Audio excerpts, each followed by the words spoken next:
भाऊ महाजन यांचं पूर्ण नाव काय होतं? भाऊ महाजन कुंटे. यांचा जन्म कुठे झाला होता? 1815 कुलाबा जिल्ह्यातील पेण येथे. बाळशास्त्री जांभेकरांचे ते वर्गमित्र होते. दर्पण व दिग्दर्शन यांचे ते लेखन करत होते. पुढे त्यांनी काय केलं होतं? प्रभाकर नावाचं साप्ताहिक चालू केलं. त्यांनी धूमकेतू, ज्ञानदर्शन मधून सामाजिक विषयावर लेखन केलं होतं. मराठी वृत्तपत्र क्षेत्रात त्यांचे नाव प्रभाकर या मालिकेमुळे अखंड चालू राहिलं होतं. त्यांचा मृत्यू कधी झाला होता? 1890 ला.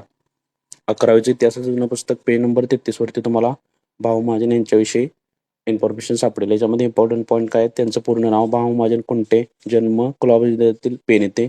बाळशास्त्री जांभेकरांचे ते वर्गमित्र. दर्पण व दिग्दर्शन लिहिलं होतं. प्रभाकर नावाचं साप्ताहिक. धूमकेतू व ज्ञानदर्शन. प्रभाकर मालिकेमुळे ते काय झाले होते? फेमस झाले होते. त्यांचा मृत्यू कधी झाला होता? 1890 ला. आपल्या चॅनलवरती नवीन असाल तर चॅनलला फॉलो आणि सबस्क्राईब करायला विसरू नका.